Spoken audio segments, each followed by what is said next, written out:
Hello everyone and आज हम आपके सामने रॉन्डेवू विद नंदिता इन ब्रांडिफाई में लेके आए हैं एक बहुत ही इंटरेस्टिंग और मजेदार तो कहना ही चाहिए बट बड़ी ही सीरियस लुकिंग बट बहुत ही विख्यात कवि and screenplay writer Farid Khan ji को।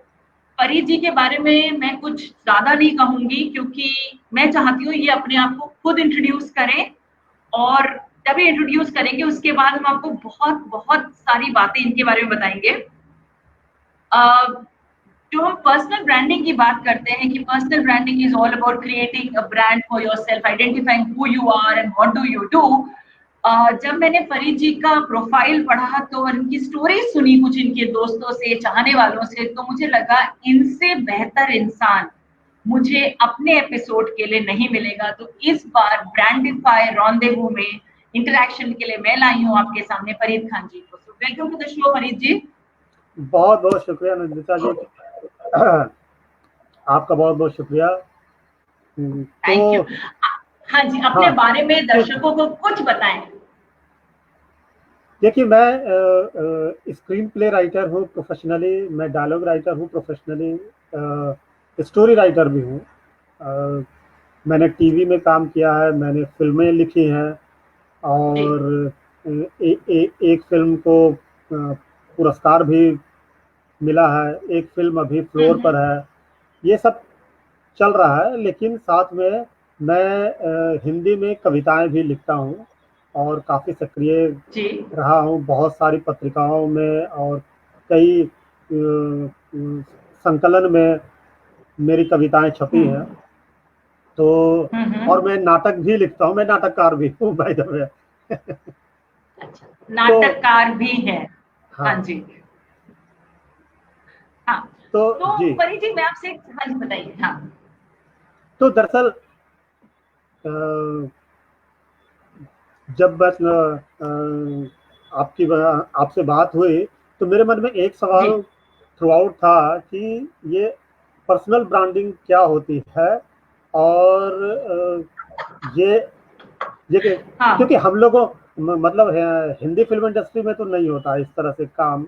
और एक हम्म। राइटर राइटर की पर्सनल ब्रांडिंग मतलब एक व्यक्ति की ब्रांडिंग भी हो सकती है, ये हमने कभी सोचा नहीं था। तो इस पर आप कुछ रोशनी डालें, फिर हम लोग इस तरह से। तो ये मुझे इंटरव्यू अच्छा लगा, इंटरेक्शन आपने पहले ही सवाल मुझसे कर लिया। तो पर्सनल तो ब्रांडिंग बेसिकली फरीद भाई कुछ बहुत बड़ी चीज नहीं है बट अपने आप के आपकी क्या स्ट्रेंथ्स हैं, आप कौन हैं, अपने आप से कैसे आप अंडरस्टैंड करते हैं अपने आप को, वही नहीं, और अपने आप को आप कैसे प्रोजेक्ट करते हैं अपने गोल्स अचीव करने के लिए, उसको हम पर्सनल ब्रांडिंग कहते हैं।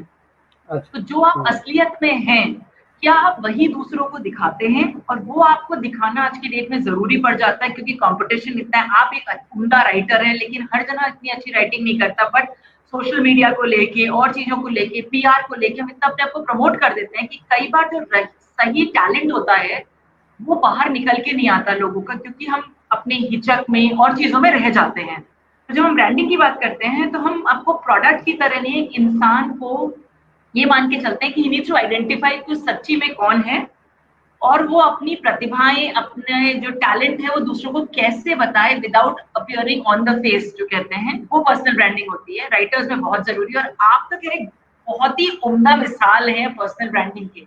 और मैं बताती हूँ क्यों आपको। जी।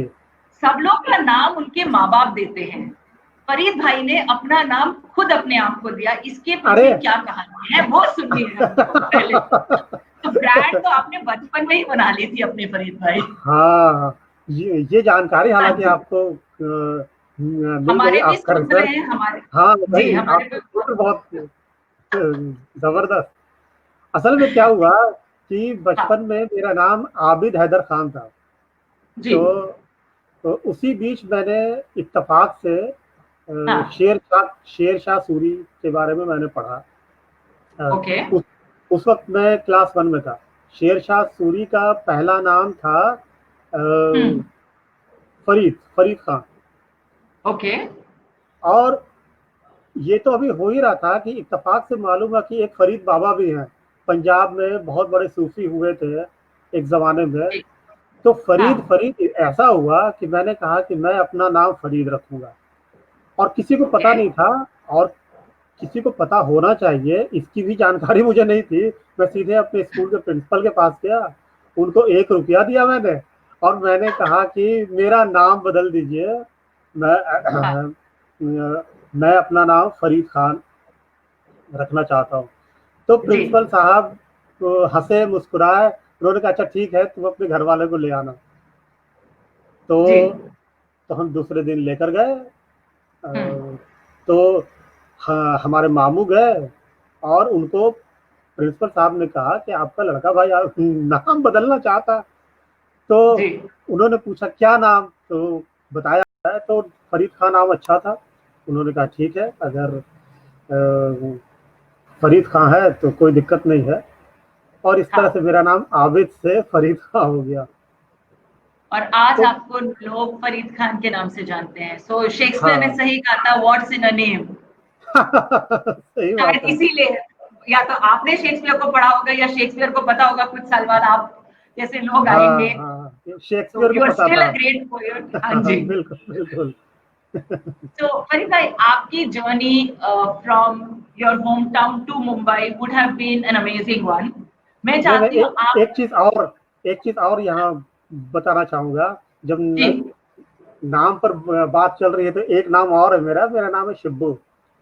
ठीक है, शिब्बू। ओके, शिब्बू तो ओके, वो कहाँ से, उसकी क्या ये स्टोरी है? इसकी स्टोरी ये है कि मैं जब पैदा हुआ, मैं बरौनी में, बिहार हाँ, में पैदा हाँ, हुआ। और नाना के घर पर, नाना रेलवे में थे, तो रेलवे क्वार्टर के ठीक बगल वाला, दो दो क्वार्टर का जो सेट होता है, वह हाँ, उस तरह का क्वार्टर था। और बगल वाले जो पड़ोसी थे, उनमें जो सबसे बुजुर्ग महिला थी, अचानक हम्म, उन्होंने एक दिन देख कर कहा कि अरे ये तो शिव जी हैं, शिव जी। और उन्होंने दंडवत कर लिया, प्रणाम कर लिया। और उसके बाद ये होने लगा कि शिव जी से शिव जी हुआ, शिव जी से शिब्बू हुआ। वो मेरी पूजा वूजा भी करती थी। हाँ, तो इस तरह से मेरा नाम शिब्बू पड़ा।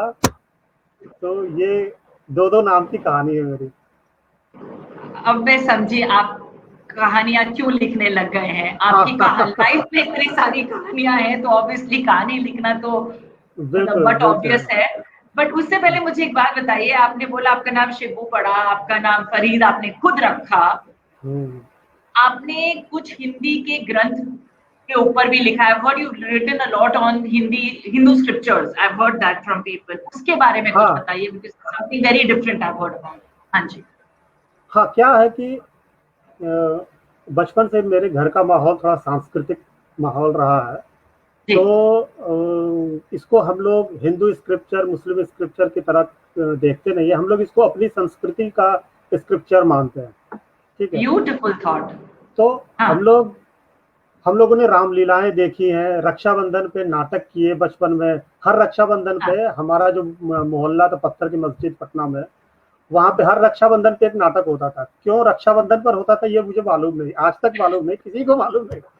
पर जी, रक्षाबंधन की शाम को एक नाटक हाँ, होता था, जिसमें कभी देवव्रत भीष्म, जो स्कूल की किताबों में होता है, हाँ, 4 पेज का नाटक, 2 पेज का नाटक, उस तरह से। कभी नारद और वाल्मीकि वाली कहानी। इस तरह से हम लोग करते रहे। फिर बड़े होने के बाद भी जब इफ्ता से जुड़े, तो उस वक्त भी ऐतिहासिक नाटक, पौराणिक नाटक, ये सब हम लोग करते थे। बम्बई आने के बाद हुँ, हमारी एक मित्र हैं, प्राची पाठक, तो उन्होंने बताया कि डॉक्टर चंद्र प्रकाश द्विवेदी उपनिषद गंगा नाम का एक प्रोजेक्ट कर रहे हैं, और उनको हुँ, एक सहायक सहायक लेखक की जरूरत है। मैंने जी, कहा अरे मैं हूँ। वो चाहे अब हाँ, वो कुछ भी करते, तो मैं उनके साथ काम करना चाहता ही हूँ। वो इत्तेफाक से हुँ, उपनिषद गंगा उसका नाम था, और वो वेदांत के दर्शन पर आधारित था। फिर जी, मैंने सोचा कि अब चाहे ऋग्वेद हो, चाहे वो भागवत पुराण हो, चाहे उपनिषद हो, ढेर सारा उपनिषद है, तो वो सब मैं पढ़ूं और उसका मुझे पैसा भी मिले, ऐसा तो कम ही होता है। हुँ, तो मैं उनके प्रोजेक्ट से जुड़ गया। और उनके साथ काम करने लगा। तो चिन्मय इंटरनेशनल मिशन एक है, तो हाँ जी। चिन्मय मिशन का एडवांस वेदांतिक कोर्स होता है। जी। उनके बहुत सारे लेसन्स हैं, शायद हम्म, 52 लेसन्स हैं। हर लेसन पर आधारित एक एपिसोड करना था। जी। तो उनके लेसन्स, उनके द्वारा जो मुझे प्राप्त हुआ, उनके लेसन के द्वारा वो मैंने पढ़ा है। और रेफरेंसेस के तौर पर मैं कभी कभी महाभारत, कभी भागवत महापुराण चेक करता था, लेकिन मेरा पहला सोर्स चिन्मय मिशन का वो लेसन ही होता था, वो मैंने पढ़ा इस तरह से। और डॉक्टर चंद्र प्रकाश द्विवेदी के साथ काम कर कर तो खैर काफी कुछ सीखने को मिला इसी बहाने। जी। तो और हाँ। खास बात यह है कि मतलब उसके साथ उपनिषद करने के दौरान बहुत सारी ऐसी बातें सामने मतलब पढ़ने को मिली, जैसे कि सबकी आत्मा एक है। जी। इस बात को मैं बहुत ही इस जमाने में, जब इतना ज्यादा हिंदू मुसलमान, ब्राह्मण शूद्र, दलित और महिला पुरुष, इस तरह के सारे भेदभाव हर तरह, हर स्तर पर भेदभाव हो रहे हैं, मराठी और भैया भेदभाव, बहुत तरह के भेदभाव है। उस वक्त वेदांत हमको बताता है कि जो आपकी आत्मा है वही सामने वाले की आत्मा है, वही आपकी आत्मा है, और जी। हम वही हैं जो आप हैं। और इसकी पूरी मेथोडोलॉजी है, वो धीरे धीरे आपको कन्विंस कर ही देते हैं कि आप और हम अलग नहीं हैं। ये इस वक्त पूरी दुनिया को इस दर्शन की जरूरत है। मैं ब्यूटीफुल। इसको मैं इसको इस रूप में देखता हूँ। ब्यूटीफुल, बहुत ही खूब कहा फरीद भाई आपने। मैं और आप एक ही हैं, तो why this fight, why this, and I think this is the very base. आपकी वैल्यू सिस्टम्स आपकी बातों से निकल के आ रही हैं। मेरा एक क्वेश्चन होता है नॉर्मली कि आपकी क्या value systems. I think I will not waste a question on that any more, क्योंकि आप कौन है, आपकी क्या वैल्यूज हैं, come out so beautifully with what you said. तो मेरा नेक्स्ट क्वेश्चन आपको ये है कि बॉम्बे आने के बाद आपने बताया आपको लिखने को मिला, आपका सबसे बड़ा चैलेंज क्या था? वो मैं नहीं पूछूंगी, बट उससे आपने क्या सीखा? फिल्म इंडस्ट्री में काम, टेलीविजन इंडस्ट्री में काम करके आपने फिल्म भी लिखी हुई है, सबसे बड़ा चैलेंज को जब आपने ओवरकम किया अपना, आपका उससे लर्निंग क्या थी लाइफ में? सबसे बड़ा चैलेंज तो राइटिंग के लेवल पर सबसे बड़ा चैलेंज हम लोगों का होता है स्क्रीन प्ले। जी। मतलब इत्तेफाक से हम थिएटर के बैकग्राउंड से आए हैं, जी। तो थिएटर में जो भी होता है वो संवाद के माध्यम से ही सब कुछ होता है जनरली। उसमें हाँ जी। एक्शन भी, अपने लिमिटेशन में एक्शन भी होते हैं, हाँ। लेकिन लेकिन हम्म, अपने थॉट को कन्वर्ट करना होता है एक्शन में जब आप फिल्म में आते हैं। हाँ जी। ये सबसे बड़ा चैलेंज था कि थॉट को कैसे कन्वर्ट करते हैं। अगेन मैं हम्म, आपको डॉक्टर चंद्र प्रकाश द्विवेदी का रेफरेंस दूंगा कि क्योंकि वेदांत में अब जैसे हमको मिल गया कि दुनिया में 3 तरह के गुण हैं, सात्विक, राजसिक, तामसिक, ठीक है, ये गुण है। अब इस पे एपिसोड लिखना है। अब इस पे क्या हाँ। एपिसोड लिखेगा? दुनिया में सात्विक, तामसिक, राजसिक अगर है, और बहुत ही जी। मनोरंजक भी होना चाहिए, हाँ। तो क्या कर दे कि मनोरंजक हो जाए। तो हम लोग हाँ। अब उस पर मंथन करने के लिए बैठे हैं कि क्या है, क्या है, क्या है। तो अचानक कहानी मिली कि क्यों ना हम लोग मीराबाई की कहानी कहें। Okay. Very nice. Mirabai Mirabai की कहानी में मीराबाई के दोहे हैं, मीराबाई के भजन हैं जो हमारा मनोरंजन भी करते हैं, और हमारा जो दर्शन से वो है, जो हमारा दर्शन है वो भी उसमें बहुत खूबी, बहुत अच्छे से आ जाएगा। ठीक है। तो अब सात्विक, हमने जब दुनिया को बताया कि दुनिया में 3 तरह के गुण हैं, सात्विक, राजसिक, तामसिक, तो सात्विक गुण हो गए मीराबाई के, हाँ जी। राजसिक गुण हो गया अकबर का, और तामसिक गुण हो गया भोजराज का, जो मीराबाई का पति था, जो जिसने एक बार नहीं 2-2 बार घर से निकाल दिया मीराबाई को। क्या एक बार भी निकाला? तो मतलब ये हद है, हाँ, किसी की बात पर आकर कुछ भी कर देना। तो हमको अपनी ऐसी कहानी चुननी होती थी जहां हमारे थॉट पूरी तरह से उस एक्शन में आ जाए। ये मैंने ये मेरे लिए एक चैलेंज था, जिसे मैंने डॉक्टर चंद्रप्रकाश द्विवेदी से बहुत सीखा। हम्म, सीखा मैंने अभय तिवारी से भी बहुत है, वो भी हमारे गुरु हैं। डॉक्टर हाँ जी। चंद्रप्रकाश द्विवेदी भी हमारे गुरु हैं। तो स्क्रीन प्ले का चैलेंज हमने इस आपने तरह उससे से, क्या सीखा फरीद भाई? कैसे अपने विचार को, थॉट्स को एक्शन में कन्वर्ट करते, अपने मीडियम में बदलते हैं, ये हम्म, मैंने उस दौरान सीखा। तो ओके। जी आपने मुझसे एक सवाल पूछा था, पर्सनल ब्रांडिंग होती क्या है, मैंने आपको बताया भी था, जी राइट? जी। अब आप मुझे बताइए कि आपके हिसाब से, ओके, पर्सनल ब्रांडिंग क्या आप कॉन्शियसली तो नहीं कर रहे हैं अभी तक, ये तो मैं बोल ही सकती हूँ, बट आपको क्या लगता है आप अनकॉन्शियसली ब्रांड बनाने की कोशिश कर रहे हैं अपनी या नहीं? ये मुझे लग रहा है कि ये अनसेंसर्ड होगा। नहीं नहीं, वो अनजाने तौर पे हो रहा है, बिल्कुल जी। बिल्कुल अनजाने तौर पर ये हो ही रहा है। अ, हाँ। मतलब कई बार ऐसा होता है कि हमको खुद ही नहीं मालूम होता है जो हम ऑलरेडी कर रहे होते हैं। जी। ठीक है, इसको बहुत ही हाथ से और व्यंग में एक नाटककार है मॉलियर, उन्होंने एक बार कहा था कि अरे हम कॉन्सोनेंट और वोवेल बोलते हैं, हमें मालूम ही नहीं था आज तक। तो उस तरह का है कि हम हमको मालूम ही नहीं कि हम ब्रांडिंग कर रहे हैं, ओके। पर ये हो रहा है।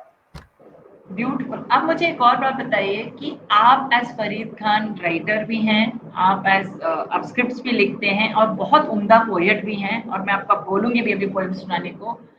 आप क्या लेगेसी छोड़ के जाना चाहते हैं इस दुनिया में? मैं हाँ बहुत जी। अच्छी फिल्म बहुत अच्छी फिल्म बनाना चाहता हूँ। हाँ जी। मैं मेरा सपना है कि मैं एक फिल्म डायरेक्ट करूँ। मैं बहुत सारी किताबें लिखना चाहता हूँ, उपन्यास लिखना चाहता हूँ। मैं हम्म। चाहता हूँ कि लोग मेरी किताबें पढ़ें। मैं बहुत सारी कविताएं लिखना चाहता हूँ। ये मतलब लेखन के स्तर पे ज़्यादा काम करना चाहता हूँ, लेकिन डायरेक्शन का शौक है। जी। आपने बोला डायरेक्शन का शौक है, लेखक के स्तर पे जानना चाहते हैं, क्या 30 लोग वर्ड्स आप चाहते हैं दुनिया या लोग आपके बारे में बोले आपके पीठ के पीछे? आपके सामने तो सब लोग जो बोलते हैं आपको पता ही है, बट आपके पीठ के पीछे क्या 3 बातें आप लोगों से सुनना चाहते हैं, ये जरूर जानना चाहूंगी। मैं चाहूँगा कि लोग मुझे अच्छा कवि बोले, जी। ठीक, और जिम्मेदार व्यक्ति बोले, जी। और क्या बता आप 3 बातें बतानी है आपको फरीद भाई, अब आपको सोचना पड़ेगा। और तीसरी बात कि मैं बहुत अच्छा स्क्रिप्ट राइटर हूँ, ऐसा लोग। ओके। तो अच्छा आप बताइए, मैं आपने बोला चाहता हूँ कवि। कि लोग मेरे पीठ पीछे बोले कि बहुत अच्छा राइटर है, बहुत अच्छा स्क्रिप्ट राइटर है। तो ठीक है, तो हमको जी। दोनों चीजों का मौका देते हैं। जिम्मेदार तो हमने आपको देख लिया है, बट आप बहुत अच्छे कवि हैं मैंने सुना है, तो 2 लाइनें आपसे जरूर सुनना चाहूंगी जो आपने खुद लिखी है, ऑफ कोर्स। हाँ जी। एक ओके, एक रिक्वेस्ट भी आ मिनट, एक गई है मिनट। आपके लिए। I would love to hear you recite your most cherished poem also. पहले आपकी 2 लाइनें सुनना चाहूंगी, उसके बाद। मैं हाँ, आपकी 2 मैं लाइनें। कविता सुनाऊंगा, शीर्षक है उसका 2 लाइनें हम्म। पूरी कविता सुनाऊंगा। जी। हाँ, शीर्षक है तुम नहीं मानोगे। ओके। ठीक है, मुझे पता है तुम नहीं मानोगी मेरी बात, बस खिलखिला कर रह जाओगे। प्रकाश, तुमने कभी देखा होता अपने माथे की ललाट, तो समझ पाती कि सूरज कहाँ से होता है तुलू और दुनिया कैसे होती है शुरू। ब्यूटीफुल। तुम्हें पता ही नहीं कि तुम्हारी नीम बाज आंखों से भोर का उजाला कैसे फैलता है धीरे धीरे। तुम्हारी एक करवट पर परिंदे चहचहा कर उड़ जाते हैं आसमान में, और कैसे तुम्हारी एक झपकी पर हो जाती है शाम। तुम्हारे इशारे पर टूटते हैं तारे और होती हैं मुरादें पूरी। खुदा को भी हैरत है खुद पर कि ये जादू उसने तो किया नहीं, पर तुम नहीं मानोगी। बहुत खूब, ब्यूटीफुल, बहुत बहुत खूब लिखा है आपने। परिता, मेरे साथ एक और इंसान जुड़े हैं अभी इस सेशन में। ऐसे इंसान है जो क्लेम करते हाँ, हैं आप हेलो बहुत अच्छी तरह से जानते जी, हैं। आ रही। हाँ, और वो ये भी क्लेम करते हैं कि वो आपकी कुछ ऐसी बातें जानते हैं जो आप शायद लोगों के सामने शेयर ना करना चाहें, बट ही हैज प्रॉमिस्ड मी कि वो आपके बारे में काफी कुछ हमको बताएंगे। एंड अब आपके भेद खुलने अच्छा, वाले हैं। कल हमने आपसे बोला था we promised you an uncensored version of this episode, right? So I would like to invite a dear friend today and somebody I have interviewed last week, Rajesh Tripathi ji को। राजेश जी का इंट्रोडक्शन मैं ऐसे दूंगी कि totally change image. I think he believes in transformation every week. Welcome to the show again Rajesh ji, it is a pleasure hosting thank you you, again. Thank you, thank you. हाँ जी, लेकिन तो आपने बोला ना कि हाँ, हाँ कि जी, मैं फरीद के बारे में सब कुछ जानता हूँ। हाँ, एक्चुअली फरीद के बारे में बहुत कुछ जानता हूँ, लेकिन सब कुछ नहीं जानता आज तक। एक्चुअली फरीद को पूरी तरह से कोई जान ही नहीं सकता है, बहुत मुश्किल है, इम्पॉसिबल बात काम है। बात है। जितना इसमें कहावत है, जितना जमीन के ऊपर उतना ही नीचे है। हाँ जी, जी हाँ, जी हाँ, बिल्कुल, बिल्कुल, बिल्कुल। तो पूरी तरीके से जानना तो इम्पॉसिबल है, जी। लेकिन हाँ, लेकिन बहुत कुछ जानता है। बहुत कुछ तो जानता हूँ मैं। आपने इनके संग काम किया है Rajesh ji. You also spent a good amount of time with him during his struggling days और योर कॉमन बिल्कुल। Struggling days, if I can put it. नहीं, हम लोग आपका डीएनए से एसोसिएशन एक दूसरे बहुत को पुराना जानते है, हैं। ये भी मैं जानती हूँ। तो over to you for asking him questions and sharing your experiences with him. हाँ जी, अब क्वेश्चन पूछने से ज्यादा इनके बारे में ही कुछ बताना और ज्यादा मुझे लगता है ज्यादा सही रहेगा, क्योंकि सवाल मैं क्या पूछूंगा और मैं क्या सवाल हाँ, हाँ, पूछूंगा फरीद खान से। फरीद हाँ, हाँ, खान से सवाल सवाल पूछने की हिम्मत नहीं है मेरे अंदर। नहीं, नहीं। ओके, हाँ, क्या है कि इनके जैसा समझदार और इनके हाँ, जैसा बहुत ही ग्राउंडेड आदमी मैंने शायद नहीं देखा था कभी। और हाँ, मैं तो मतलब मैं जब बीएनए ज्वाइन किया था तो मैं सबसे छोटा था तब, मेरी उम्र मैं पहले बताया 20 साल की हाँ है। जी, हाँ, फरीद और फरीद मुझे मिले मेरे रूममेट की तरह से, जो बहुत पढ़े लिखे और बहुत समझदार आदमी थे, जिन्होंने बहुत मदद की भी मेरी, मतलब। और हर प्रॉब्लम सॉल्वर जिसको बोलते हैं ना, कुछ भी प्रॉब्लम हो तो मैं फरीद के पास ही जाता था, भाई ये पंगा हो गया है, कैसे इसको सॉल्व करेंगे। तो फरीद अपना पॉकर फेस जैसा, फरीद का हमेशा, अभी तो बहुत मुस्कुरा रहे हैं, लेकिन फरीद हाँ, प्रॉब्लम सॉल्व करते हैं तो हमेशा बहुत पॉकर फेस रहते हैं ये। तो आप हाँ, समझ नहीं सकते कि इनके अंदर क्या चल रहा है उस प्रॉब्लम को सॉल्व करने के लिए। लेकिन उस प्रॉब्लम का सॉल्यूशन ये दे देते हैं, और जो सॉल्यूशन देते हैं शायद बहुत ही, जो जो सॉल्यूशन बहुत मॉरली राइट हो, जो एक राइटियस वे होगा, वो आपको मिल हाँ, जाएगा फरीद खान से। तो ये तो ओके, मैं आंख बंद करके कभी भी इस चीज का भरोसा कर सकता हूँ कि अगर कोई प्रॉब्लम है तो मैं फरीद खान से पूछूंगा, तो उसका एक राइटियस आंसर जो मॉरली राइट है और जो करना हाँ, चाहिए, वो मुझे फरीद खान से मिलेगा। ओके, वेरी बाकी नाइस। अब हाँ, फरीद खान से, मतलब मैं चाहूंगा फरीद खान अपना एक इंसिडेंट बताएं, जब वो जी, वीर अभिमन्यु नाटक में जयद्रथ का रोल कर रहे थे। थोड़ा फनी इंसिडेंट है, हाँ, तो थोड़ा माहौल लाइटर भी हो जाएगा, क्योंकि फरीद से बड़ी बड़ी बातें तो बहुत की जा सकती हैं, उसका तो कोई और छोर ही नहीं है। तो एक हाँ, इंसिडेंट है जो हम लोग साथ में प्ले कर रहे थे अपने ड्रामा स्कूल के दौरान। तो हाँ जी, फरीद खान वो कुछ इंसिडेंट बताएं, जयद्रथ का रोल कर रहे थे फरीद खान। हाँ। तो ओके, मैं जयद्रथ का रोल कर रहा था। जयद्रथ जो विलन एक तरह से था उस नाटक का, और जिसको भगवान कृष्ण अपने सुदर्शन चक्र से उसकी गर्दन काट देते हैं और वो युद्ध भूमि में मारा जाता है। तो मैंने डायरेक्टर से पूछा कि ये जो सुदर्शन चक्र आएगा और गर्दन कटेगी और गिर जाएगा, उसके बाद क्या होगा, मतलब कैसे वो गिरेगा और कैसे वो जाएगा विंग्स में वापस। तो उसने कहा कि एक बार गिर जाना, फिर उठ के चले जाना। तो अब मुझे समझ में नहीं आया, और मैंने ऐसा ही किया। वो भगवान कृष्ण का सुदर्शन चक्र चला और मैंने गर्दन पर यहाँ महसूस किया, आ करके धम से गिरा और थोड़ी देर के बाद उठा, चल दिया, लाइट ऑन थी उस वक्त। ऑडियंस ऑडियंस में सब लोग हंस दिए। तो वो सीन इतना जबरदस्त फनी सीन हो गया कि वो आज भी याद है हम लोगों को। मतलब पर हो सकता है इसलिए गड़बड़ हुई हो क्योंकि आपने नहीं लिखा था वो सीन। Thank you. हो सकता है, राइट? बिल्कुल हो सकता है। हाँ, और दूसरा सवाल मेरा फरीद खान से ये है कि वो हाँ जी। मेरा ड्रीम कब पूरा कर रहे हैं, स्क्रीन पे कब आ रहे हैं एज एन एक्टर। अरे बाप रे। फरीद खान बहुत अच्छे एक्टर हैं, मैं आपको बताऊं। अच्छा, हाँ, ये तो हाँ, मैंने राजेश के डायरेक्शन में एक नाटक किया जिसमें राजेश, जो पहला प्ले मैंने डायरेक्ट किया उसके मेन लीड फरीद खान थे। जो राजेश का डेब्यू था, डायरेक्टोरियल डेब्यू था। उसमें मैंने मेन रोल किया था। हमारी को आर्टिस्ट थी श्वेता, और हम लोगों ने काफी अच्छा काम किया था। तो मैं आऊंगा अब, मतलब उसमें क्या है कि अब तो तुम फिल्म बना रहे हो तो मुझे कास्ट करोगे और मैं करूंगा, सिंपल सी बात। आऊंगा। असल में क्या हुआ, इसके पीछे भी कहानी है कि एक बार हमारा राजेश का झगड़ा हुआ और हम लोगों ने चैलेंज ले रखा है कि मैं बहुत बड़ा एक्टर बन के दिखाऊंगा और राजेश बहुत बड़ा राइटर बन के दिखाएगा। तो ये चैलेंज है हम लोगों के बीच।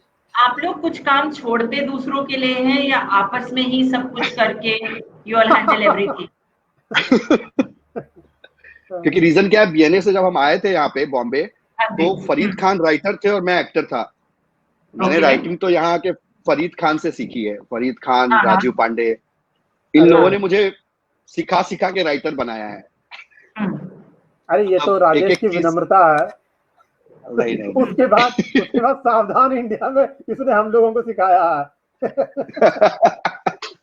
हाँ, सावधान India is a very popular episode. में राजेश जी से भी बात की थी, मैं आप पे भी आऊंगी। Savdhaan India has been one of my most favourite episodes. So what has been your this thing? आपने सावधान इंडिया आपने भी लिखा है, बता रहे थे। तो दोनों ने लिखा सावधान इंडिया, थोड़ा उसके बारे में चर्चा की जाए, अच्छा लगेगा।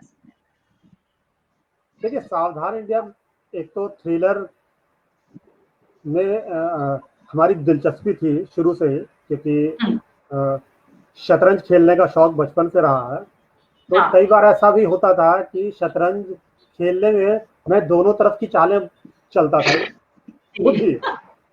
तो स्क्रीन प्ले में और खासकर थ्रिलर के स्क्रीन प्ले में आपको हर कैरेक्टर के पॉइंट ऑफ व्यू से चाल चलनी पड़ती है जी। ये तो हुआ स्वभाव। उसके बाद इत्तेफाक से राजेश त्रिपाठी एक ऐसी जगह पर थे जहां पर मैं बहुत ही आसानी से सावधान इंडिया लिख सकता था, और मैंने फिर मतलब अपनी जरूरत के लिए सावधान इंडिया ही लिखा इस वजह से। और बहुत सारे लोग इत्तेफाक से उसमें थे जो कि हमारे पहचान के थे, और सावधान इंडिया मिला मुझे और मैंने लिखा। ये था। तो अब मैं एक ट्विस्ट लाती हूँ इससे उसमें, and I will also have one more person जो हमने आपको डिस्क्लोज नहीं किया, एक स्पेशल एंट्री है। राजेश जी थ्रिलर्स लिखते हैं, आप भी ट्विस्ट लाते हैं अपनी कहानियों में, क्योंकि जरूरी होता है ऑडियंस को ट्विस्ट देने के लिए। So I have with me a person you both know very well, somebody who is known as your director. Any guesses? जो आपको डायरेक्ट करने की हिम्मत रख सकते हैं आप लोग को। कौन? श्वेता?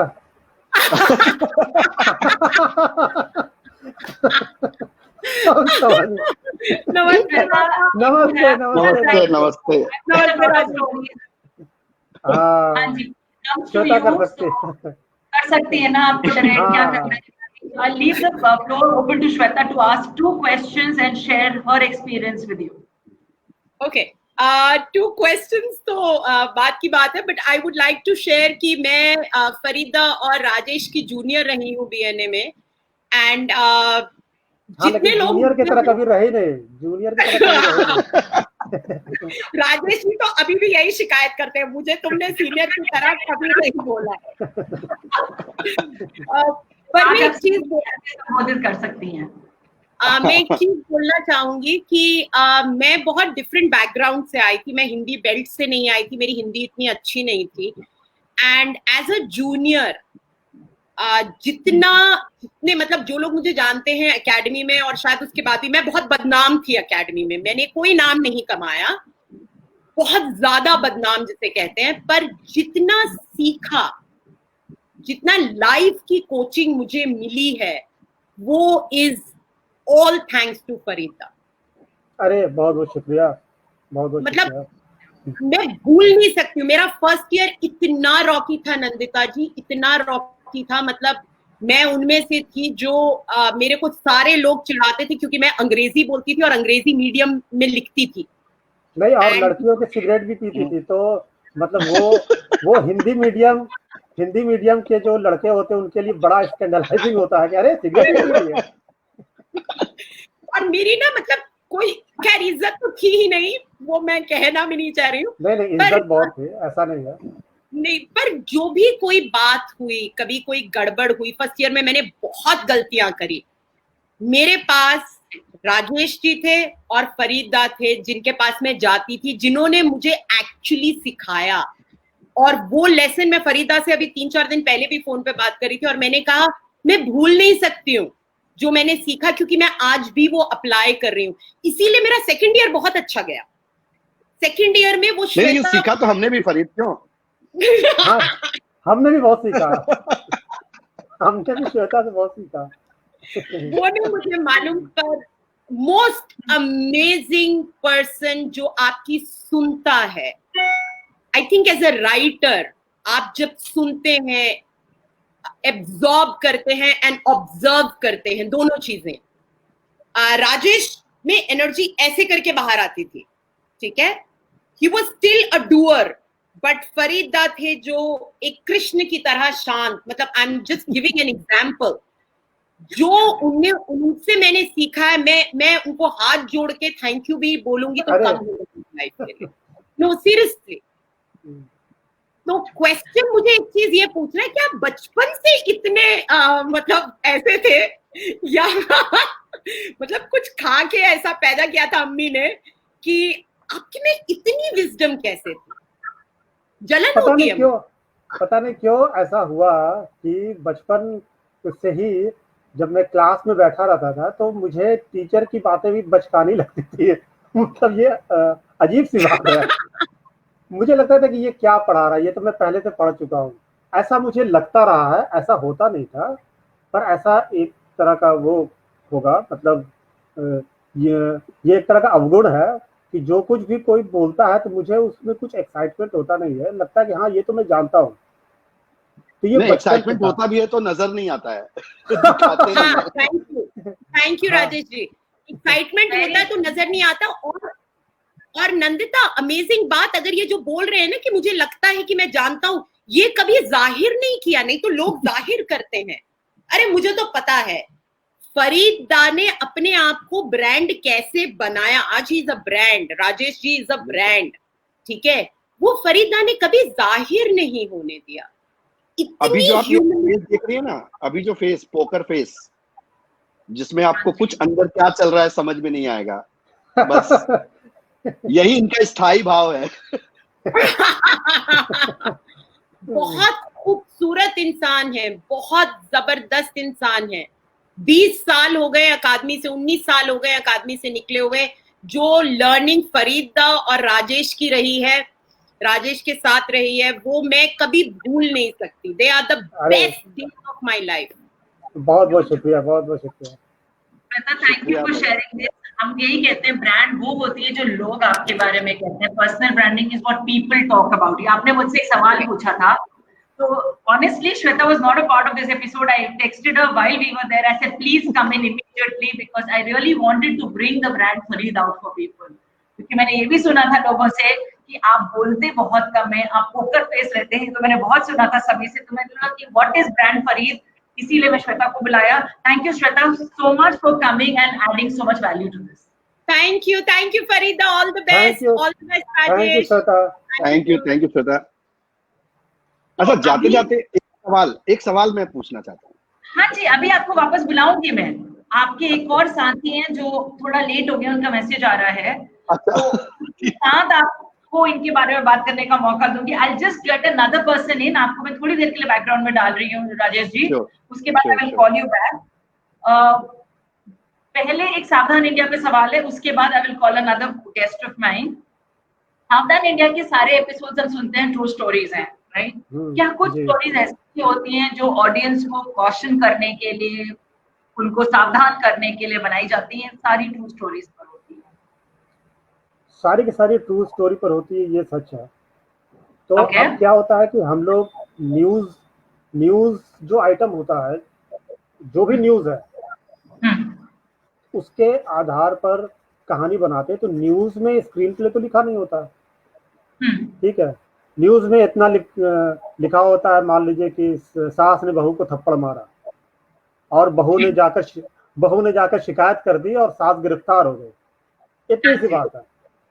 अब हम क्या करेंगे कि सास ने बहू को थप्पड़ क्यों मारा होगा, बहू ने ऐसा क्या किया होगा, ये पूरी कहानी हम उसमें रचते हैं। और उसके बाद उसमें जाहिर सी बात है, उसमें तीन या चार एंकर लिंक्स भी आते हैं। उसमें 3-4 बार एंकर आता है जो लोगों को ओवरऑल भी सावधान करता है। और जो भी अपराध होता है, कानून की नजर में जिसको भी अपराध कहते हैं, हम उसके प्रति लोगों को सावधान करते हैं।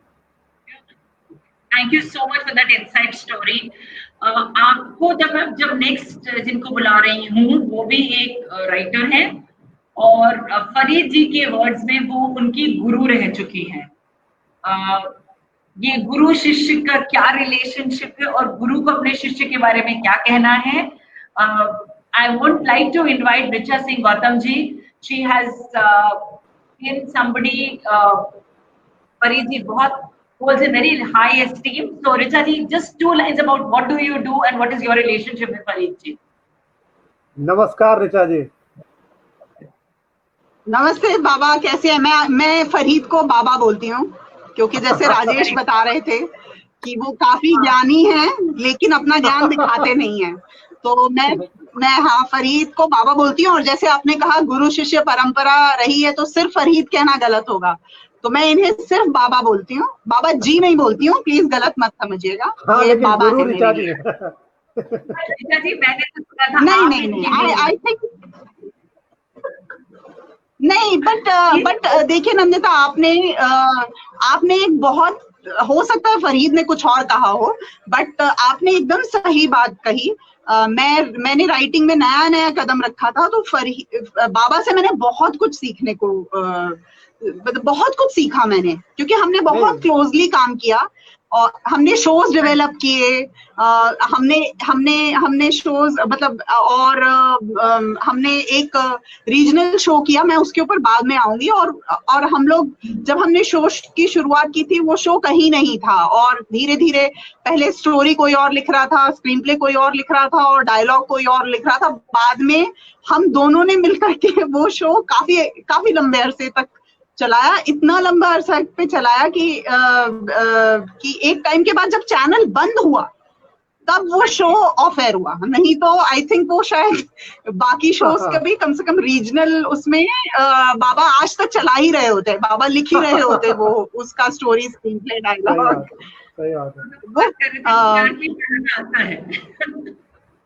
हाँ बिल्कुल ड्रामा की सेंस बाबा में बहुत अच्छी है। मतलब मेरी जो सबसे बड़ी लर्निंग थी कि नुआंस ड्रिवन ड्रामा, कि जरूरी नहीं है कि कोई कुछ बोले और उसको दुख हो तो ही वो ड्रामा हो। एक्शन से कैसे ड्रामा लाया जाए, ये मैंने बाबा से सीखा, स्पेशली स्क्रीन प्ले पे। और डायलॉग पे तो उनकी जो पकड़ है वो तो मतलब, क्योंकि मैंने जिस शो में उनके साथ काम किया वो एक रीजनल शो था, भोजपुरी शो था, महुआ चैनल पे था। और उन्होंने उनकी ऑफ कोर्स भोजपुरी उनकी मदर टंग है, तो उन्होंने उसका खूब मजे लेके और बहुत बढ़िया उन्होंने डायलॉग्स लिखे। यूजुअली फीडबैक चैनल्स को आता है, लेकिन हमारे टाइम पे कुछ लोग दे फाउंड आउट कि कौन सा प्रोडक्शन हाउस है और लोग लिखने लगे हमें कि, और उन्होंने छोटे छोटे बहुत ही बारीक भोजपुरी तकिया कलाम ढूंढ के निकाले, बहुत ही बारीक। अभी भी जो लोग मुझे जानते हैं, मैंने वो मुझे अभी भी उनका एक हमारा एक एंटी हीरो था उसमें, और उसको उन्होंने एक बड़ा सिंपल सा डायलॉग दिया, लेकिन उसकी टाइमिंग इतनी करेक्ट होती थी बाबा की कि अमेजिंग। डायलॉग था सिर्फ, बहुत ही सिंपल डायलॉग है, बढ़िया, बहुत बढ़िया, बट वो ऐसी टाइम पे ये डायलॉग बोलेगा कि जब वो बिल्कुल बढ़िया मामला नहीं है, जब सबकी वाट लग चुकी है और वो वाट लगा चुका है सबकी, और बाबा ऐसे perfect time. So people used to be like ये कहाँ से आया, बहुत ही simple dialogue but used at the right time. ये मैंने बाबा से सीखा। बाद में ऑफ कोर्स हम लोगों ने, इनफैक्ट मेरी बाबा से मुलाकात बहुत बहुत लंबी है, मैं अपना बचपन मानती हूँ उसको। मुझे पता चला डॉक्टर चंद्र प्रकाश द्विवेदी अपने साथ एक शो के लिए, चिन्मया मिशन के लिए एक शो बना रहे हैं, और तो मुझे लगा कुछ स्पिरिचुअल टाइप मामला होगा, तो मतलब somebody got in touch with me and तो मैं मिली डॉक्टर साहब से, तो डॉक्टर साहब ने बताया कि स्पिरिचुअल नहीं है, बड़ा ही, और जो मुझे एकदम कॉन्सेप्ट बेस्ड था कि उपनिषद गंगा शो का नाम था, और उसमें ना कॉन्सेप्ट पे स्टोरी बनानी थी, जैसे कि नॉलेज है, कॉन्सेप्ट है ओम का क्या कॉन्सेप्ट है, आज की डेट में तो हम इसे इतना रीजनल पकड़ लेते हैं। आत्मा क्या है, मतलब व्हाट उपनिषद, अच्छा अब उपनिषद में कहानियां हैं, लेकिन वो इतनी सिंपल और छोटी कहानियां हैं कि उसके ऊपर आप आधे घंटे का शो नहीं लिख सकते।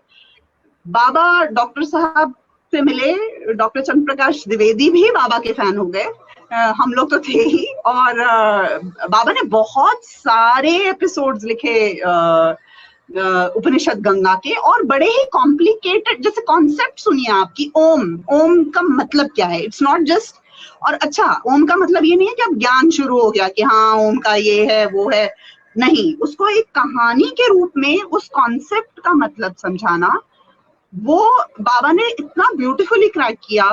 फिर और भी बहुत सारे शोज थे उनके,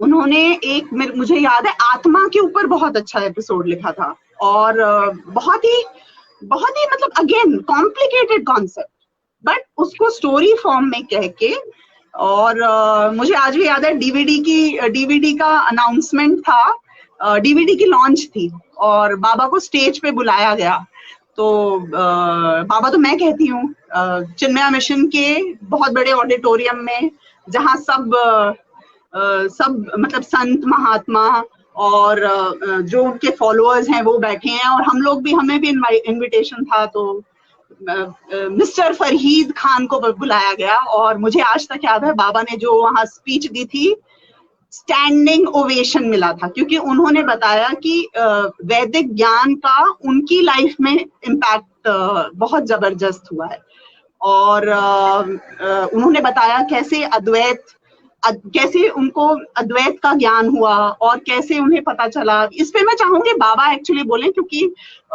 ये बहुत ही उन्होंने बहुत अच्छी स्पीच दी थी। I don't know whether he remembers it और not, but it was a very very deep meaning yet very interesting speech that he gave over there. फिर हमने और एक चीज, बाबा को उपनिषद गंगा करने के बाद उनको मैं अक्सर बोलती थी, इतने माइथोलॉजिकल शोज चल रहे हैं, आप क्यों नहीं लिखते? तो वो हर बार बोलते थे कि देखिए, मैंने हनुमान जी का कॉन्सेप्ट समझा है कि हनुमान जी, तो अब मैं सिर्फ जो बेसिक, जो सिर्फ सुपरफिशियल दिख रहा है, उस पे मुझे कहानी कहने में बहुत दिक्कत आती है। No offence to Hanuman ji और no offense to, he said, I have got into the concept of God and concept of, Hindu mythology, if one must say, or the figures that are projected in Hindu scriptures. तो he said, मैं scriptures पढ़ चुका हूँ, अब मेरे लिए बड़ा मुश्किल है बताना कि यू नो पवन पुत्र हनुमान है। और he said, ये बहुत हनुमान जी ऐसे हो सकते हैं कि भाई वो बहुत तेजी से चलते हों और उनकी जो एवरीथिंग इज यू नो इतना हवा जैसे तेज चलते हों। So maybe he was just giving an example of। बाबा, मैं आपको चाहूंगी कि आपने जो स्पीच वहां चिन्मया मिशन दिल्ली में, अगर आपको थोड़ी बहुत भी याद हो, क्योंकि मुझे याद है वो जो स्टैंडिंग ओवेशन आपको मिला था उन संत महात्माओं और चिन्मया मिशन के फॉलोअर्स का, लोगों की आंखों में आंसू थे, मुझे आज तक ये भी याद है। और जो राजेश ने बोला ना कि जितना ज्ञान इनको है उतना ये बिल्कुल नहीं दिखाते, ये एक्चुअली छिपा के रखना चाहते हैं कि कहीं कोई मेरा ज्ञान लेके चला ना जाए। अब मुझे ऐसा लगता है। बाबा प्लीज, अगर आपको वो स्पीच याद हो तो उसका कुछ भी हिस्सा अगर बोल सकें तो बहुत अच्छा रहेगा। बेसिकली उसमें बात ये थी कि जब मैंने चंद्रप्रकाश द्विवेदी जी को ज्वाइन किया था, तो चूंकि मैं वामपंथी पृष्ठभूमि से हूँ, लेफ्टिस्ट बैकग्राउंड से हूँ, तो बहुत सारे लोगों ने कहा कि अरे वो तो राइटिस्ट हैं और वो तो राइट विंग हैं और ये वो, इस तरह से बहुत सारी बातें लोगों ने कही और छेड़ने की कोशिश की। तो मैंने कहा कि मैं इसको खुद से चाहूँगा कि मैं इस फैसले पर खुद से जाऊँ कि मुझे करना है कि नहीं करना है, और मैंने तय किया कि मैं खुद से पढ़ूंगा, जहाँ मतभेद होगा वहाँ बात करूँगा। और मैंने जब पढ़ा तो लगा कि ये तो हमारी संस्कृति है, इसके बारे में तो मुझे पहले ही जानना चाहिए था, जो कि मैंने अब तक जाना नहीं था। तो अब इस संस्कृति को भारतीय संस्कृति कहें, इस संस्कृति को हिंदू संस्कृति कहें, तो कोई दिक्कत नहीं है, मुझे उसमें कोई दिक्कत नहीं आती है। ये हमारी संस्कृति है, इसको तो सबको जानना ही चाहिए। एटलीस्ट कम से कम भारत में जो लोग रहते हैं उनको पता होना चाहिए कि आपकी जड़ किधर है। तो बेसिकली मुझे जितना याद आ रहा मेरे भाषण का इतना ही सार था। ऋचा जी, अगर मैं ऋचा जी है सर, राजेश जी है सर, श्वेता है सर, कि आपके अंदर इतनी डेप्थ है कि आप उसको दिखाते रहिए। शायद ऋचा जी कोई भाग भी नहीं पाएगा इतना उठा के, maybe what you are saying कोई लेके चला जाएगा। इनके पास तो इतनी डेप्थ है, I think not anybody can walk away with it also. Thank you so much, Richa ji, for coming in and sharing your experience with us. I think it's just establishing Farid a very, very, very powerful brand. Now, I would like, thank you, Richa ji, thank you so much. I would now, अब आपको मैंने बोला था कि एक और दोस्त को बुलाऊंगी मैं, ठीक है? आप एक ऐसे दोस्त हैं जो काफी पॉपुलर हैं और उनका नाम है राजीव पांडे जी। राजीव पांडे नॉवेलिस्ट हैं। मुझे तो नहीं बुलाया तो ज्यादा आपसे मैं ये नहीं बोलूंगी फरीद जी के बारे में कुछ बताइए। I want you to tell about yourself. पहले 2 लाइनें आपके बारे में, उसके बाद मैं बताऊंगी आपको क्या करना है। राजीव पांडे बहुत अच्छे नॉवेलिस्ट हैं, उनके बारे में हम ही बता देते हैं, और बहुत अच्छे राइटर हैं, स्क्रिप्ट राइटर हैं, और गिटार भी अच्छा बजाते हैं। गिटार अच्छा बजाते हैं, नॉवेलिस्ट हैं। आपसे अकेले सवाल नहीं करेंगे क्योंकि इनकी स्पेशल रिक्वेस्ट थी कि राजेश त्रिपाठी जी भी वहीं हों जब आप सवाल पूछें, क्योंकि जोड़ी है, I think is a very popular या। So Rajesh, you will have to unmute yourself and then you can start. Now, ठीक है, आवाज आ रही है मेरी? बिल्कुल आ रही है। आप दोनों के हवाले नेक्स्ट 5 to 7 मिनट। ये आपने फरीद का अच्छा नहीं किया कि मुझे और राजेश दोनों को साथ में बुला लिया, क्योंकि बाबा की जितनी गहराई है ना, हमने देखा कितने गहरे उतरते हैं, कितना ऊपर तैरते हैं, कहाँ तक जाते हैं, क्या बनाते हैं, इनका सोने का रूटीन क्या है, उठने का रूटीन क्या है, बड़बड़ाने का रूटीन क्या है। और ये हम दोनों के किसी टाइम पे गार्डियन हुआ करते थे जब हमने शुरू किया था करियर। राजेश तो एक्टर हुआ करते थे और फरीद खान थे जो जिनको सभी सभ्य मानते थे। तो एक प्रोड्यूसर के यहाँ हम तीनों गए और वहाँ हमने एक फिल्म लिखी थी करीब 10-12 साल पहले। हाँ से राजेश को लगभग याद 16 साल, लगभग 16 साल, 16 साल 15-16 पहले साल। और हमने काफी पूरी अच्छी एक साल की थी। एक साल दिया था उस फिल्म को। हाँ, 1 साल दिया था और हम तीनों ऐसे ऐसे मोड़ पे थे जहां से कहीं भी जा सकते थे क्योंकि अपना कुछ नहीं था। तो उस पॉइंट पे हम लोग एक दिन कहा गया कि बहुत सारे पैसे मिलने वाले हैं बाबा ने, और हम तीनों ने प्लानिंग किया कि क्या क्या उस पैसे से करेंगे। और हमको इतने कम पैसे मिले एक शेर के साथ। बाबा क्या शेर था वो? देख जिंदा के परे रंग चमन जोश बहार, रक्स करना है तो फिर पाँव की जंजीर न दे। ये मजरू सुल्तानपुरी का शेर था। तो ये शेर चिपकाया गया और बकरी बनाया गया हमको, फिर हमने छोड़ दिया। तो उसके बाद हम अलग अलग रास्ते पर निकलते रहे। और फरीद के साथ तो मैंने बहुत क्लोज भी काम किया है। मैंने जब उपन्यास लिखा तो मुझे एक ही आदमी सूझा जो उसको पढ़ के बता सकता है कि ये ठीक हुआ कि नहीं हुआ।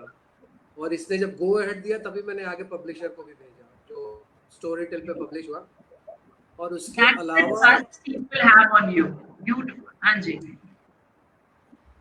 अलावा हम लोग काफी 15-16 साल से मिलते बिछड़ते रहे, इन द सेंस के 6 महीने में कभी एक बार बात कर लिया तो घंटे करते रहे, और नहीं किया तो नहीं किया।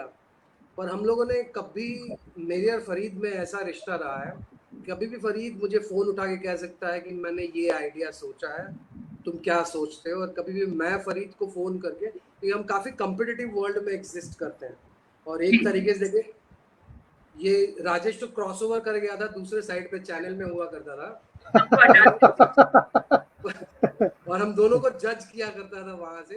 पर मैं और फरीद तो दोनों कॉम्पिटिटर्स थे एक ही फील्ड में। फिर भी क्या होता था कई बार कि वो अपनी कहानियां मुझसे शेयर करता था, मैं अपनी कहानियां उससे शेयर करता था। असल में हम तीनों को ही इतना भरोसा है इस कॉम्पिटिटिव वर्ल्ड में कि हम लोग आराम से अपना कॉन्सेप्ट शेयर करते हैं एक दूसरे के साथ, और कभी ये मन में दूसरा विचार आता ही नहीं है कि ये कहीं से लीक हो जाएगा और कहीं उड़ जाएगा। तो हम लोग बड़े आराम से। रीजन वो भी है ना, जैसे मैंने पहले भी बोला था कि मुझे राइटिंग में लाने वाला है राजीव पांडे, जिसके साथ इसने मुझे एक एपिसोड लिखने को दिया था और मैंने एक पैराग्राफ में पूरा एपिसोड खत्म कर दिया था। उससे ज्यादा मुझसे लिखा ही नहीं गया। फिर फरीद खान हम तो तीनों ने एक राइटर है जो लिख सकता है। और हम रहा करते थे ऐसे स्थिति रहा करते थे, हम रहा करते थे रेलवे कॉलोनी बांद्रा में। वहां फिर फरीद खान शामिल हुए और फिर हमने शुरू किया लिखना एक साथ। वो काफी इंटरेस्टिंग था राजेश का। जब तो इन दोनों के साथ में रहने की वजह से मैंने लिखना शुरू कर दिया, उसकी वजह से मैंने लिखना सीख लिया। और उसके बाद तो राजेश ने इतिहास ही किया। फरीद खान तो इम्पोर्टेंट पॉइंट जो आप लोग बता रहे हैं, and just like to step in here. Rajesh ji, आपने बहुत अच्छी बात कही कि राजेश जी तो शायद बाहर चले गए थे, हम दोनों we were both writers and we were both competition to each other. Still Farid ji said कि हम लोग एक दूसरे के बारे में, we all shared stories. I think that is what I mean when I say personal brand. Personal brand is a person who believes they are good enough. They don't see others as competition. क्योंकि आपकी एक अपनी जगह है industry में, उनका एक अपना लिखने का स्टाइल है, अपनी जगह है, राजेश जी का एक अपना स्टाइल है, अपनी जगह है। और अगर हम ये पहचान जाते हैं, that day we are so confident, we know कि जो हम कर रहे हैं, we are friends, we collaborate with each other, and like beautifully said Rajesh ji, इन्होंने मुझे पुश किया, मैंने उसको किया, and we just help each other grow and we grow in the process. बिल्कुल बिल्कुल। और हम लोग काफी उस जगह पे हम लोगों ने काफी एक ही साथ रह के काफी स्ट्रगल किया है, तीनों ने किया है। और 5-6 साल साथ के बाद फिर हम लोगों ने अपनी अलग अलग जर्नी बनाई।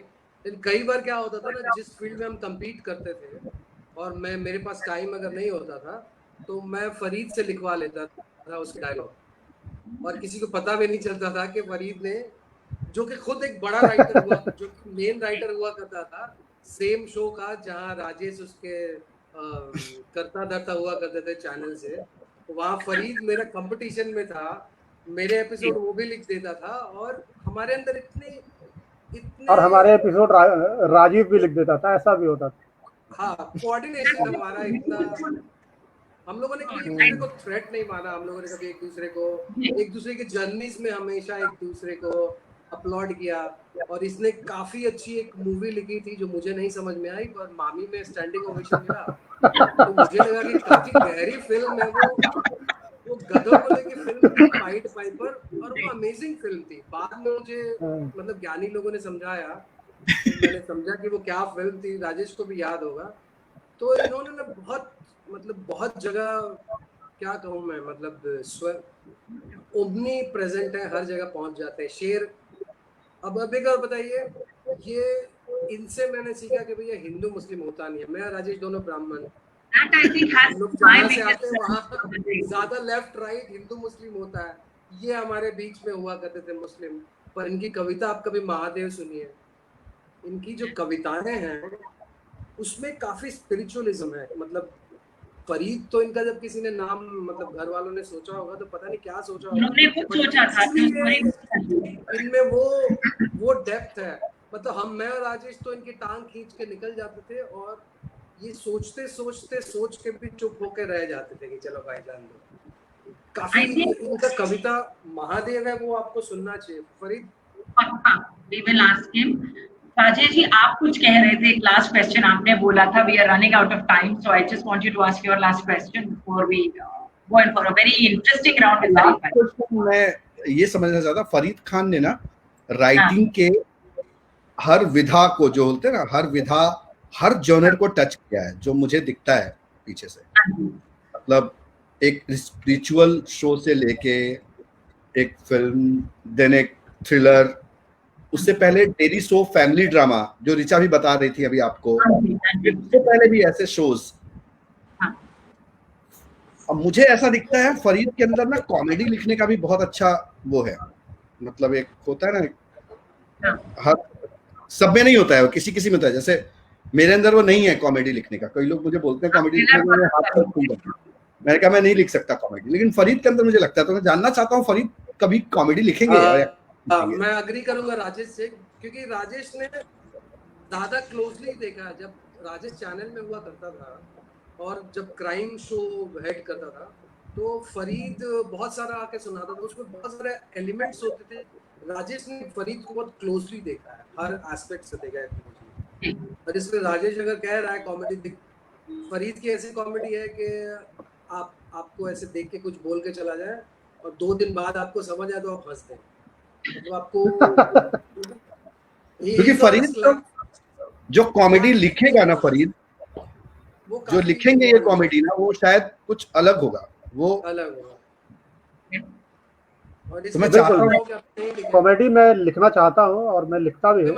वो अभी उस तरह से आया नहीं है सामने, लेकिन आएगा, कॉमेडी आएगा। बिल्कुल बिल्कुल।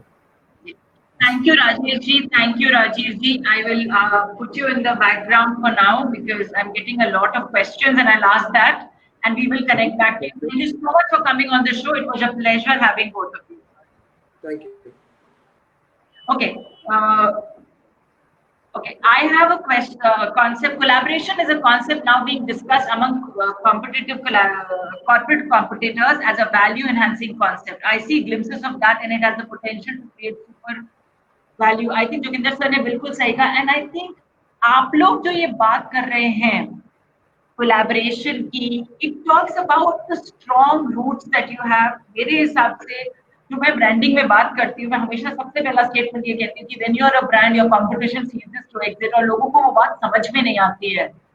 अगर कोई बोले राइटर, इससे मैं करके बोलती हूँ HR में हूँ, तो लोग कहते हैं अच्छा हम भी HR हैं, तो आपको एकदम से कॉम्पिटिशन की तरह देखने लगते हैं। अगर हम कोलैबोरेट करें तो क्या एनर्जी आती है। I think you're a clear example, और आपके दोस्त और आपके जो साथ वाले लोग हैं, they are also very strong brands, because एक दूसरे की प्रेजेंस आपको खलती नहीं है। ब्यूटीफुल। बिल्कुल। आपकी वैल्यूज जो हैं वेरी क्लियरली बाहर आती हैं। Very deep person, somebody who has a poker face and can crack jokes, और अपनी नॉलेज को लेके तो मैंने बहुत कुछ सुना है, बट मैं आपसे ना इसको एक बड़ा 3 मिनट का एक सेशन करूंगी आपके साथ फरीद जी। और उसमें मैं आपसे सवाल पूछूंगी, रैपिड फायर राउंड होगा, आपको सिर्फ 5 सेकेंड मिलेंगे सोच के जवाब देने। Are you ready? हाँ मैं ठीक है। हाँ, कोई चॉइस नहीं है आपके पास एक्चुअली तो। इसीलिए मैंने कहा ठीक है। हाँ जी, तो आपका पहला क्वेश्चन है, आपका ब्रांड स्टेटमेंट क्या है?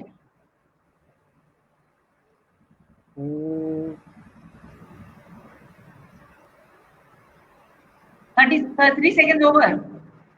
अरे जल्दी। हाँ जी। ब्रांड स्टेटमेंट सोचना पड़ रहा है। मैं मतलब इसका मतलब क्या होगा कि अब क्या, अगर आपको कोई एक इंसान एक सेंटेंस में डिस्क्राइब करे तो कैसे करेगा? चलिए ये पूछते हैं। अच्छा, हाँ, एक सेंटेंस में अगर कोई आपको डिस्क्राइब करे तो कैसे डिस्क्राइब करेगा? राइटर। राइटर। अगर आपको अपनी जो वैल्यूज हैं, जो आप बोल रहे हैं, आप डेली जो डिपिक्ट करते हैं, वो कोई एक ऐसी बात बताइए जिसमें आपने अपनी वैल्यूज से कॉम्प्रोमाइज करने की सोची पर करा नहीं। ऐसा मुझे कभी याद नहीं आता कि मैंने कभी अपने वैल्यूज के साथ कॉम्प्रोमाइज किया। और एक्चुअली मैंने कभी ऐसा किया नहीं, क्योंकि एक तो मैं फ्रीलांसर हूँ, तो मुझे मेरे ऊपर किसी का प्रेशर है नहीं, तो मैं आराम से इनकार भी कर सकता हूँ और नए काम का इंतज़ार भी कर सकता हूँ, कोई दिक्कत है नहीं। तो इस वजह से कोई प्रेशर है नहीं, कि जो वैल्यू सिस्टम है वो है जी। लास्ट सवाल, आपने थ्रिलर्स लिखे हैं, आपने डेली सोप्स लिखे हैं, आपने माइथोलॉजी लिखी है, व्हाट इज योर प्रेफरेंस?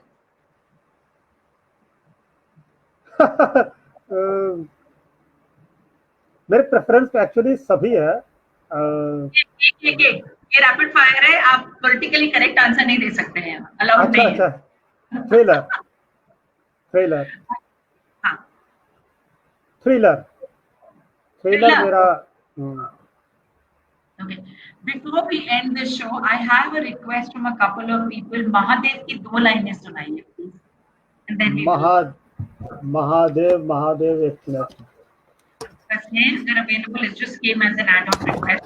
हाँ, महादेव 2 ही लाइन की कविता है इत्तेफाक से। हाँ जी, अगर हो सके 2 लाइनें। जैसे जैसे सूरज निकलता है, नीला होता जाता है आसमान, जैसे ध्यान से जग रहे हो महादेव, धीरे धीरे राख झाड़ उठ खड़ा होता है एक नील पुरुष, और नीली देह धूप में चमकने तपने लगती है भरपूर। शाम होते ही फिर से ध्यान में लीन हो जाते हैं महादेव, नीला और गहरा हो जाता है, हो जाती है रात। तो ये जो दिन और रात है, दरअसल यही महादेव का कॉन्सेप्ट है। महादेव है ये, हम महादेव में रहते हैं actually. Beautiful, very nicely said. Thank you so much Farid भाई, it was a pleasure having you. जितना सुना था उससे बहुत बहुत ज्यादा मेरे को मजा आया आपसे बात करने में। आपसे कल नहीं बहुत ज्यादा मुझे सुना, आई हैवंट हर्ड आपके अंदर बहुत डेप्थ है, बट जो आप लिखते हैं, जो आप मतलब कविताएं लिखते हैं, जो आप बात करते हैं, वो बहुत ही डीप है। And I think the beautiful part of you as a brand is people around you believe in what brand you are talking about. There is so much of synergy, there is so much of love, there is so much of beauty around it. Thank you so much for coming on this show. It was a pleasure talking to you. Thank you so much. बहुत बहुत शुक्रिया आपका बुलाने के लिए। Thank you.